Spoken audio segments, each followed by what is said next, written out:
I say giving hope is like doing what you love. You see, what you would love to do for yourself, try and do it for somebody else. Because when you do that for somebody else, you see the benefits in which you have actually like imparted in somebody. Because sometimes in life, when you consume so much, you realize that you become frustrated because life doesn't always give you what you want. And sometimes you might think doing everything for yourself is the right way. But I believe that we all need somebody to help us to get somewhere in life. Welcome to I Share Hope, the podcast where world leaders share their real stories of hope and how you can use actionable hope to start changing your life today. And now, here's your host, Chris Williams. There you are. Yeah. What's up, man? Fine, sir. Good. Nothing much. I'm just all right. It's good to talk to you. Yeah, nice to talk to you too, sir. So tell me, pronounce your last name for me so I get this right. My last name is Gyamfi. Gyamfi. Yeah, Gyamfi. Great. Awesome. I want to make sure I say it right. Dennis Gyamfi. Now, I'm impressed with what you've got going. You've got your organization that you're running, which is current story right now that ends to ends, which we'll talk more about that in a minute. But you've done some really cool things. From one, coming from Ghana and then to London, lots of stuff in London. And you've got to meet and interview some really cool people. You've won some really cool awards for what you've done, bringing positive things to the forefront of media and what's going on in the world, in London in particular. So I'm impressed with what you're up to. And then you had leukemia also. Are you still dealing with that? Yeah, I'm still going to hospital for every now and then to check up, like every 2 months. Okay. For regular checkup in the hospital. So yeah, still going on with that. But are you clear so far on the leukemia? I'm clear. Yeah, I'm Nice. Since 2013, I was clear from Good. That's great. I'm glad to hear that. from leukemia. So I'm all in the clear, but I'm in remission, so I have to keep going for regular checkup. Otherwise, yeah. Yeah, I gotcha. Man, that's great to hear. So, I'd love to hear your story, but let me introduce you a little better. So, Dennis has lived and born and raised actually in Ghana, Africa. And then you moved to London when you were 10 years old, if I'm not mistaken. So 10 years old, moved to London, and then you started living in an area in South London, got in some trouble. You can talk more about that in a minute. Yeah. But somebody started mentoring you and kind of got you back on the right path. Then ultimately you start your own organization to promote more of what's going on in London that's positive and in the world that's positive. And you're interviewing a lot of people. You're just stirring up positive energy everywhere you go. And you've done a great job doing it. That's why I called you to interview you, because we're interviewing these 1,000 people around the globe who are doing something to promote hope and share hope. And you're obviously doing a great job at that, and in a way that's connecting a ton of people. So I applaud you. Thank you. And thanks for spending some time with us today. Oh, thank you. Thank you for getting me on board. I do really appreciate it. I do really do appreciate it, because I never thought of myself to be, a representative of hope. But I'm very grateful, because I do what I do out of love, because I love what I do. I love supporting people. I love helping people. I believe that it is the nature of a humankind. I don't live on the view of having money, because of course, like, life is about having a lot of people have based life on money and an expenditure and how expensive life is becoming. But I base life on supporting another person to be able to reach out for their dreams, because if you help somebody, it's more something to live for than chasing money and chasing after the things of this world. Because for me, I believe in the Bible, of course, and the Bible talks about loving your neighbor. So I believe about loving your neighbor and supporting your neighbor, and God will sort you out. Well said. Well said. Awesome. Can I ask you our questions that we're asking on our interview? We have 5 questions that we ask 1,000 leaders of hope from around the world. So can I ask you the 5 and get your answers? Yeah, that's fine. Okay, great. So question number 1, what is your definition of hope or your favorite quote about hope? My definition of hope is God.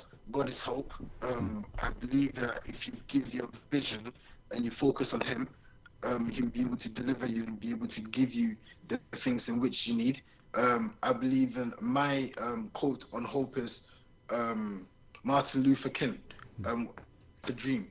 I have a dream of Martin Luther King. It's one of my favorite quotes because it's like he believed in God and he believed in loving one another and coming together as a community rather than as an individual or as a colored person, and he believed even though there was a lot of like racism going on at the time, he didn't believe in like just black people fighting for just black people. He believed in us all fighting for one another. So that thought in itself is something that Christ Jesus, that I believe in, came and died for. He died for the humankind to all come together.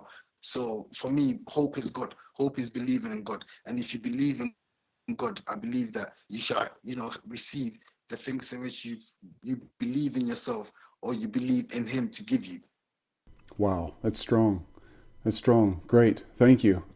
So who has shared that kind of hope? Who's been a person in your life? That's question number 2. Who's shared the most of that kind of hope with you? I would say the church I go to, which is Lighthouse International, and also I would say the people that are around me, which is Andrew Page, Nick Nick Lawson, and a few other individuals, and even my Reverend Williams, and my bishop, Bishop Dagwood Mills, and all of these individuals advise me and help me in my path in which I'm trying to get on. Because sometimes I lose focus. Sometimes I become drenched in my own, my own problems, and I lose the hope. And I need somebody to encourage me in finding that hope back again. And these individuals, every time I have a conversation with them, they encourage me and they support me and they give me that hope that I need to be able to live for another day. That's awesome. Tell me those names again. You mentioned your church, but tell me those 3 people's names again. I'll say Nick Lawson, Andrew Page, my Reverend Williams, and my Bishop Dagwood Mills. Great. Thank you. I like jotting down the names of people who are really sharing hope to the people that we're interviewing, who you're sharing hope with so many. I love seeing and seeing how the connection of the backstory, because you're not getting hope from nowhere. You're getting hope from God, from church, and several people who are really investing in your life. And then you're turning around and investing in other people's lives. And that's the cool thing about this. You can, with anything in life, we can keep sharing it and more people catch on to it. And what better than the subject of hope to do that with? That's great. It's true. And I even forgot to mention my mother. My mother is someone that has always been there for me as well. Like, I have to be honest, like, through my hospital days, through, the times when I was down, because to be honest, times where I didn't believe that God was going to come through for me, because I thought that my life was coming to an end due to the condition that I was in. Doctors were telling me that I won't live to see 2011. They were telling me that I was going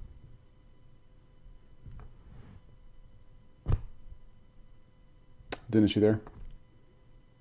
to disease and I was gonna die and I was gonna pass away. But they weren't telling me those in words, but they were trying to make me understand the process of which I'm going through. So my mother was the one that was there before and was sharing, in the Bible she was sharing Job, the story of Job, and that really encouraged me in terms of like inspiring me to be able to also reach out for God, because at the time I believed that God was not listening to me. My life is coming to an end. I'm about to die. But my mother, this woman, like, she's one of the strongest women in my life, and has really held me up and has really supported me on, you know, finding hope in that terms of when I was in hospital. I must say, yeah, my mother was the one. Wow. Great. Love that. I love that. I hear that comment about moms a lot. Moms are special people. They really are. Yeah. All right. Question 3. Kind of take us back and paint the picture of a time or two. Give us what's happened in your life where you've really had to have hope to get through something difficult. Because, you know, sometimes when we see somebody who's on the other side of a difficult situation, we think, oh, they're okay, they're doing fine. But you don't realize how hard it was in the middle of that. So what happened back there that you really had to rely on the hope that you've got? What happened to me was in 2010, I was, you know, living life. I was doing positive stuff, supporting young people, running a program, my company, and I got diagnosed basically at that time with a condition called leukemia.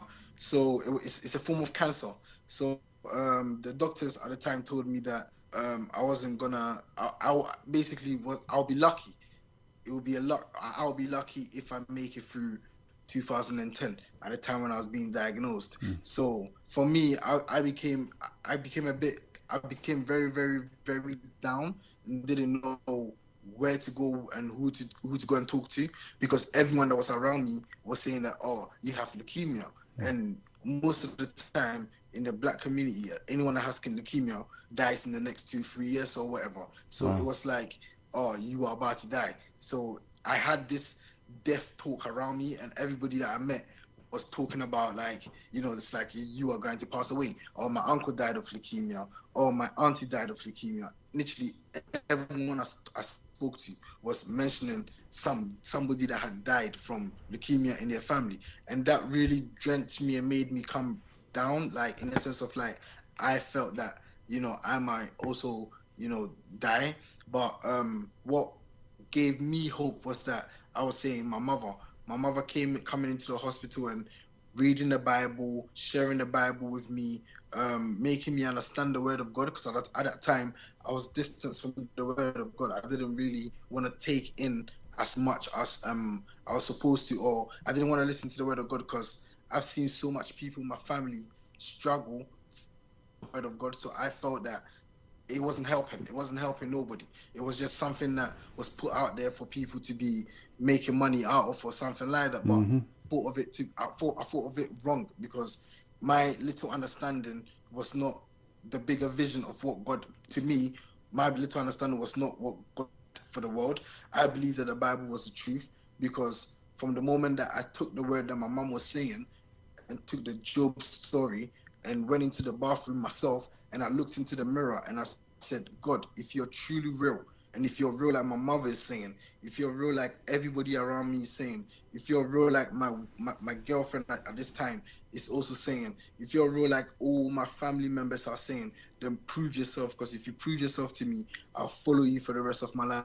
And from that day on, my life has I've lived longer than most people in hospital, because at this time the doctors are even thinking I'm a miracle, because most of the people I started off my treatment with have all, you know, deceased, and I'm the only one that's still alive. So it shows that God is real, and I still believe in him today. Wow. I'm glad you're alive, and I'm glad your faith is strong. I think that's awesome. I really do. It's encouraging to hear. It's encouraging to hear somebody sticking with their faith. Yeah. It really is. So, question 5. What are you doing now? So you're living today. It's January and we're recording this 2016. What are you doing now to share hope with other people? I know you have, talk a little bit about your company that you're doing, but also tell us a little bit about what you do when you just see somebody out on the street, when you're out at the grocery store. What do you do to share hope with somebody else? What I do now is that I run a photography workshop at this time. I run photography workshop to get the community together, because I believe that creativity is one of the ways that bring people together and get people to celebrate their own individuality, because most of the time we are scared of showing who we are and letting people know who we are. So we box ourselves in. And coming from Africa, everybody express themselves. Everybody, is people for who they are. But in this country that I'm living called England, a lot of people don't show themselves. A lot of people are hidden in, and this is one of the things that causes a lot of the problems in the community, because people have I would say banter. People have anger. Not, I wouldn't say anger issues, but they're dealing with things and other people wouldn't know because they're not expressing it, and it will backfire when people see things. So for me, photography is something that get people to express themselves, and something that I'm doing through an organization called Positive View, who are supporting me to work with my community and also work with like London, over London, to work with more young people to help them in the photography field, to push them to be able to become creatives as well. So you're helping kids actually get out of their heads and their hearts and all the stuff they're feeling, good or bad, and actually use the art form of photography to express what's going on versus their fists or a drug addiction or something else. You're giving them a healthy outlet to use. And then you've got this stuff showing up in some galleries around London too, right? Yeah, at the moment I've worked with Photo Fusion. I've worked with various other galleries in the Waterloo area. I'm also in March coming.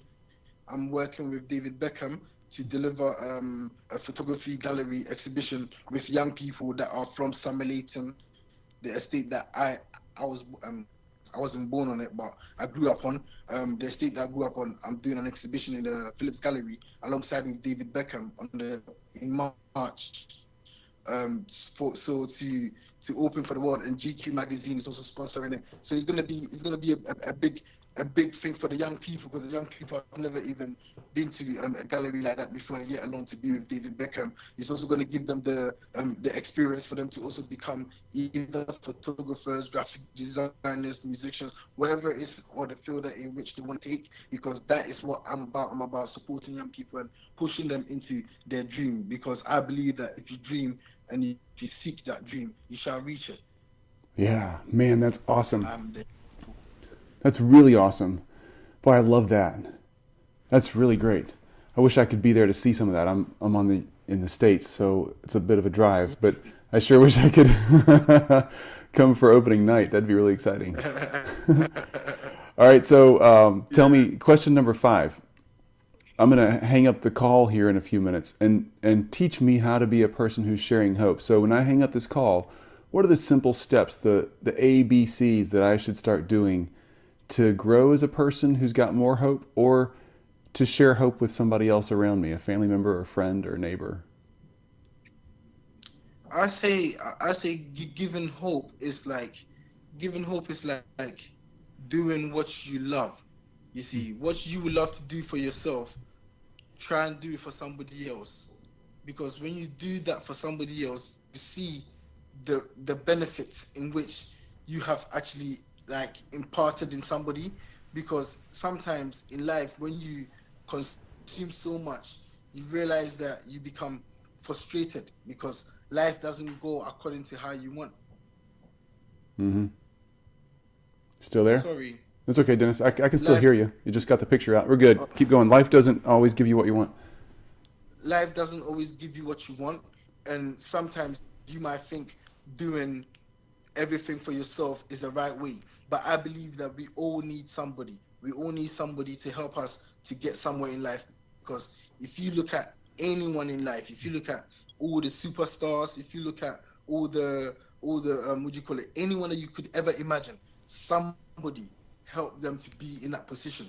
Somebody supported them to be in that position. Somebody pushed them to be in that position. And that individual that is in that position is doing something in return. It may not be direct, it may be verbal, it may be, it may be something small, but they're doing something in return for that individual that got them there. So for me, I'm not trying to get a return out of anybody. I'm not saying that, I'm doing what I'm giving people. I'm not saying that I'm sharing hope with others just so they can give me a return. I'm not doing that at all. I believe that sharing hope should be a natural thing that humankind should be doing, because we are about loving one another, and we are our brother's keeper.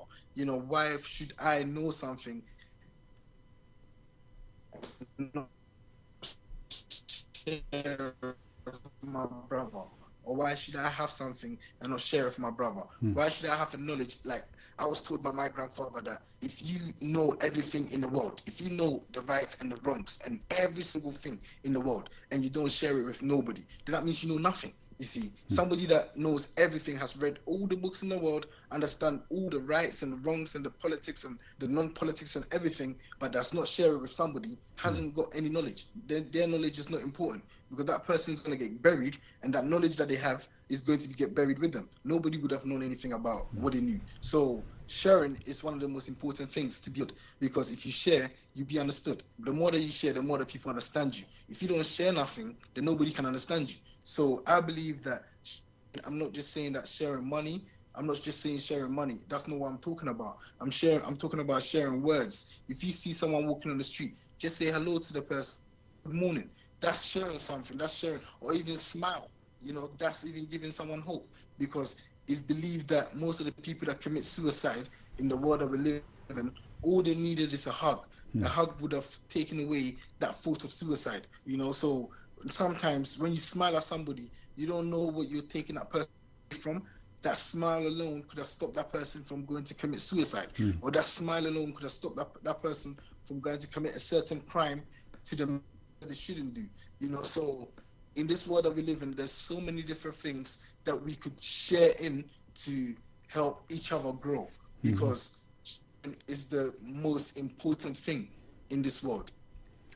You couldn't have said it better. Man, that's what this podcast is all about. I wish I recorded all that, so I'll go back and take some notes, but that's a great commercial for what we're doing here. But I feel the same way, man. I feel like if you got something, if you know something, if you have a certain level of education, a certain level of financial well-being, whatever it is in life, a certain talent, skill set, something you can help with somebody else, share it, pass it on. Keeping it to yourself really doesn't help anybody. And we think, oh, it helps me to keep my stuff, but it really doesn't, because you always get more when you give. You always get more. Great word. Yeah, definite. You know, because giving is receiving. The more you give, the more you receive. You know, I don't know anyone that has ever been a giver and has never received. You know, if you look at all the people like what's her name, Mother Teresa. Mother Teresa is still remembered today because of her giving. Lady Diana is also remembered today because of her giving, not because of the person in which they were. They were remembered because of they went their way into places where nobody else will go, even though they had they had royalty, or they had all type of things that could have stopped them from doing the things that they shouldn't have done, but they still took themselves there because they had the love for the people. And that's sharing something, you know. So I believe that when you share, the more you share, the more you get, the more you're given, and the more that you're remembered as well. If you think of every single person that is remembered on this planet called Earth, shared. Like Martin Luther King, he shared his life, he shared everything that he knew, he shared his knowledge, he shared all the things that he read. Bob Marley, Tupac, Jesus Christ, you can keep naming. It goes on and on.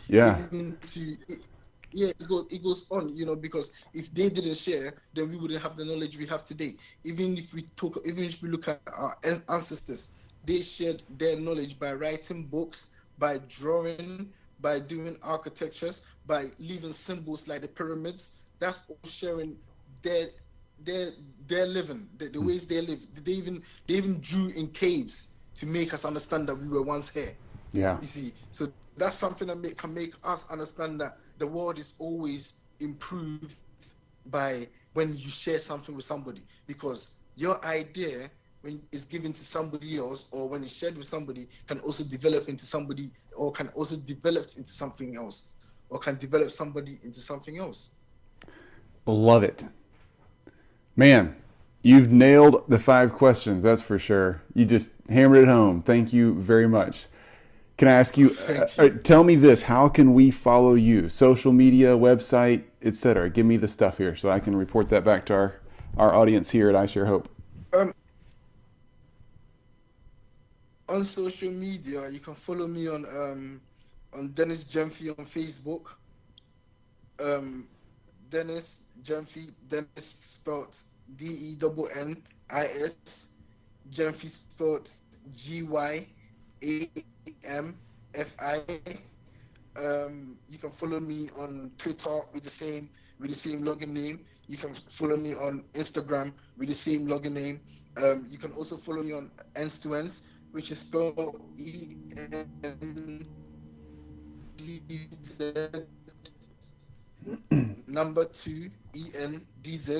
You can follow me on Facebook, Twitter, Instagram with that same name as well. And yeah, I'm gonna repeat that just because the audio cut out. LinkedIn. I'm also on LinkedIn. At your name and at ends to ends, right? Yeah. Yeah, I'm going to repeat that just because the audio cut out just a little bit so everybody can write this down. So it's Dennis Gyamfi, and it's DennisGyamfi. That's where you can find Dennis at all social media outlets, as well as his company name, which is Ends to Ends, ENDZ, the number 2, ENDZ, Ends to Ends. So if you catch that, you'll be able to find him everywhere. We'll also have links to all his social media and website, pictures, all this stuff on iShareHope.com, and click on the interviews tab, and you'll be able to find this interview, notes from this interview, as well as all the links to Dennis, and you can catch up with him there. Man. So Dennis, tell me this. You're a young 10-year-old kid who's got nothing in the world materially. You're coming from Ghana. You show up in London. You live in a poor, impoverished area for a long time. Now you're a professional photographer who's teaching other kids and youth what to do with the camera and how to express themselves in that art. When was the first time you held a camera in your hand? The first time I heard a camera in my hand, I was on the estate. Can I tell you a story? Yeah. Basically, right, this is how it happened. This is how it all happened. I was born in Ghana, as you know, and I came here when I was young. And when I came here in Ghana, I used to carry water on my head, so I was selling water to make money. And when I came to the United Kingdom, it was like I also was living in a poverty area where my mother was working 2 shifts, and I never had my parents couldn't afford to pay their bills and other stuff like that. So when they were working 2 shifts, I used to look after my siblings, and it was outside my house was like where the young people hanged out, and things were going on in terms of drug dealing. So I used to jump outside the window and go and hang out with, and I started getting myself involved in the dealing and all that kind of stuff. So I wasn't involved in the violent crime or like any other crime. I was just in the money side because, of course, I was coming from Ghana, selling water on my head. I knew about money from the age of 5.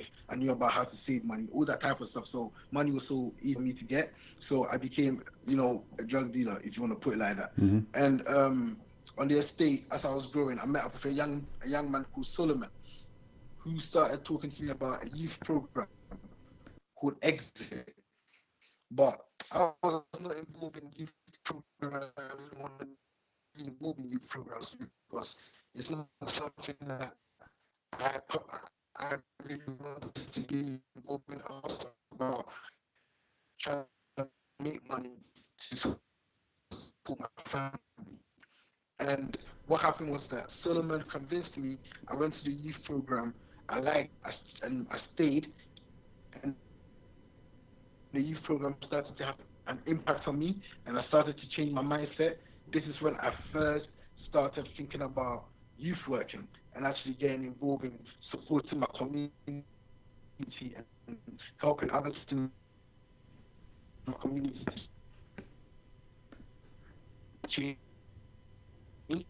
Dennis, I'm still here. I'm still here. Can you hear me? So at that point, I got Solomon, and I helped the program.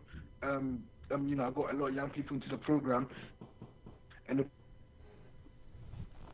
Hey, Dennis, can you hear me? program got 82% of 82%. 82. Hello. Yeah, I'm still here. Yeah. Hey, you there? Sorry. Hey, just turn your video off real quick for a second. Hello? I think that'll help the audio Yeah, quality. can I still speak? Yeah, just go to speech only. Just turn the video off. Hello, Chris. Yep. Can you hear me? Hey, Dennis. Can you hear me? Just turn the video. Yeah, just turn the video off. I think we can hear you better. It's just getting tangled up.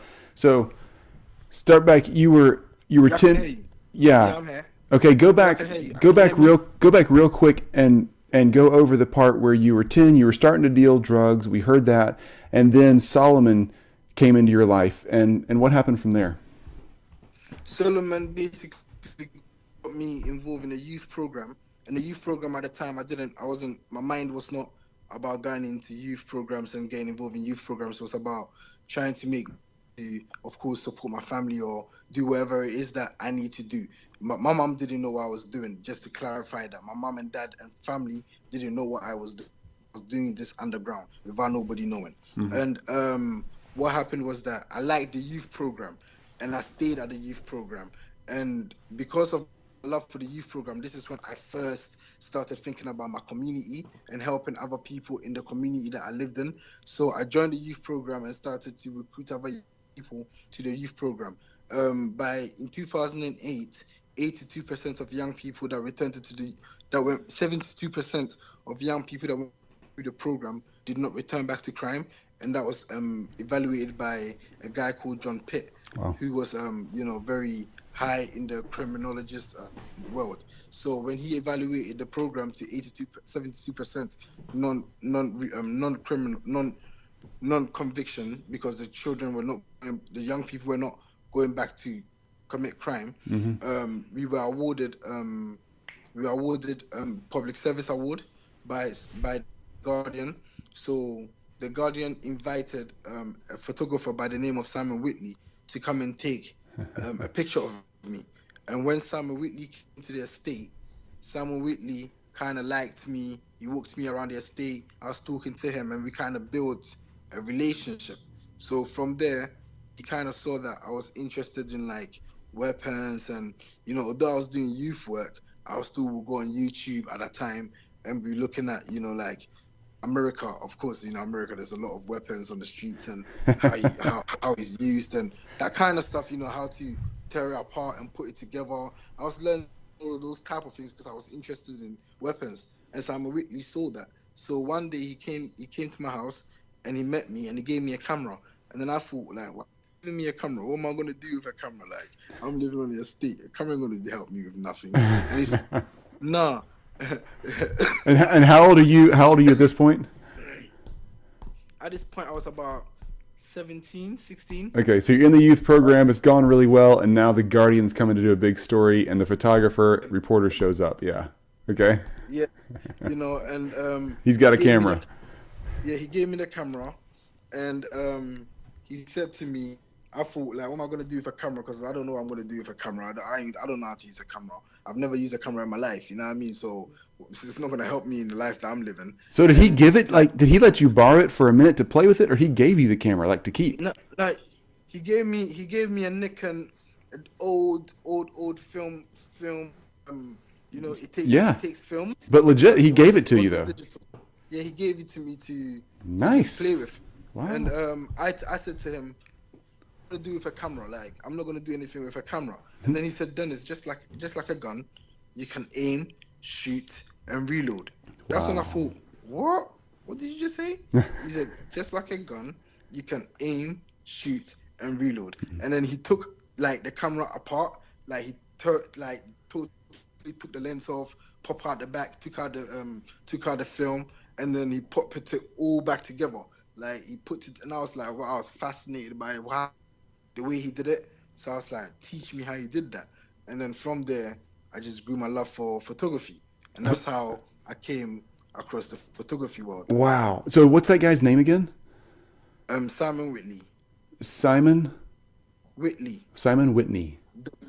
Yeah. Does he still work at the Guardian or write for them? Simon Whitley right now. I still speak to him, and at the moment, he's still working with Apple and other organizations like that I know of. Yeah. Man, I'm gonna track him down if I can. That's really cool. He took a Yeah. young kid who was interested in guns that aim, shoot, reload, and gave him a love for photography. You're 17, so how old are you now? Right now, I'm 26. So 9 years ago, you got a camera in your hands for the first time, and now you're going to Yep. be in an art gallery with well-known artists and sponsored by, I think you said GQ. I mean, you got this thing locked and loaded, man. Speaking of guns, Yeah. Yeah. I think that's awesome. Wow. Yeah. And I would like people to check out the website of that as well. It's called positiveview.org.uk. Okay. www.positiveview.org.uk. Positiveview.org.uk. You find out all the information. All right. We'll have that on Yeah. iShare Hope. We'll have that on your bio at iShare Hope as well. Yeah, you Nice. find the exhibition on tour because that's the organization I'm working with. All right. Well, I'm going to turn my video on for just a second more. You can if you want to, but I'll see if it'll work out for a second. I just want to wrap this up to make sure that I get to close out our words really well. So, Dennis Gyamfi, you have been an amazing share of hope for us today. I mean that sincerely. I know I get to say that 1,000 times to 1,000 awesome people, but you really have, and I respect you. I appreciate you being here. Thank you for sharing hope with myself and the Hope Tribe that's listening. We love it, and I can't wait to share this story. So, big takeaway for me is if you got something, share it. If it's hope, if it's education, if it's money, if it's just a little bit of time, if it's a camera, share it. And what you get back is so much bigger than what you give out. So, man, that's something I can take away right now and use. Dennis, it's been a privilege. Enjoy the rest of your day. Thank you very much. And I share hope. Thank you, sir. I love that. Great, man. Have a good one. Thank you. Bye-bye. Bye-bye. You've just listened to I Share Hope. If you're ready to make a change, head to our website at isharehope.com and claim your free copy of the top 10 actions of hope from world leaders to use hope in your own life. Thanks for listening, and we'll talk to you next time.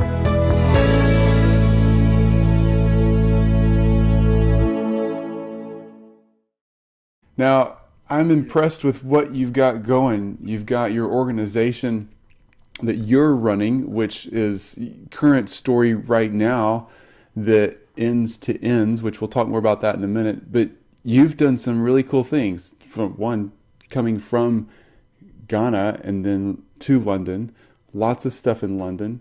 And you've got to meet and interview some really cool people. You've won some really cool awards for what you've done, bringing positive things to the forefront of media and what's going on in the world, in London in particular. So I'm impressed with what you're up to. And then you had leukemia also. Are you still dealing with that?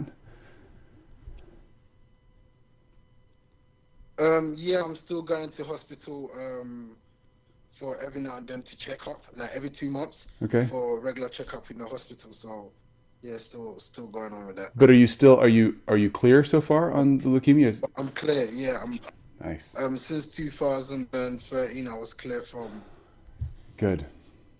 That's great. I'm glad to hear that. from leukemia. So I'm only in the clear, but I'm in remission, so I have to keep going for regular checkup. But otherwise, yeah. Yeah, I gotcha. Man, that's great to hear. So, My definition of hope is God. God is hope. I believe that if you give your vision and you focus on Him, He'll be able to deliver you and be able to give you the things in which you need.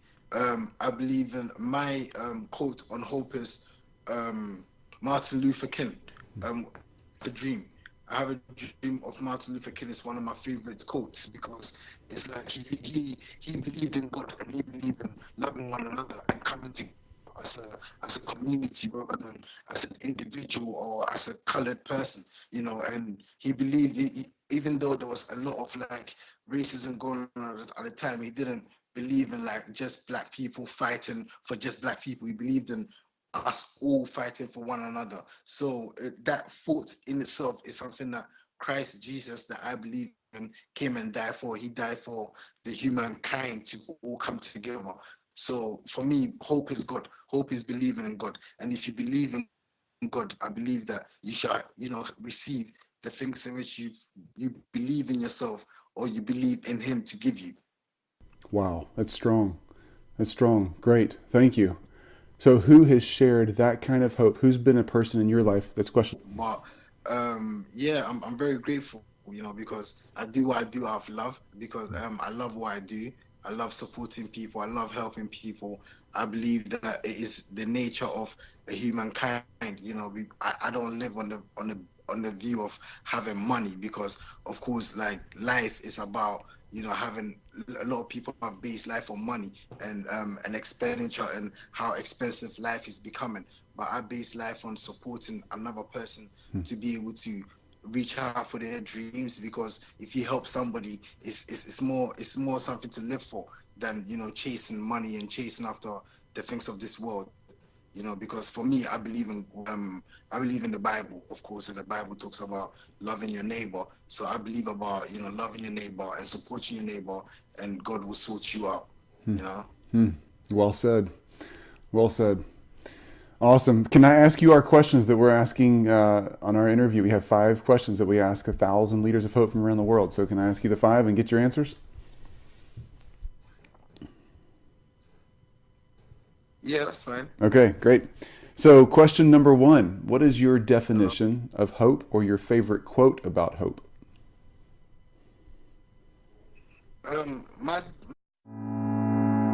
I say giving hope is like doing what you love. You see, what you would love to do for yourself, try and do it for somebody else. Because when you do that for somebody else, you see the benefits in which you have actually imparted in somebody. Because sometimes in life, when you consume so much, you realize that you become frustrated, because life doesn't always give you what you want. And sometimes you might think doing everything for yourself is the right way. But I believe that we all need somebody to help us to get somewhere in life.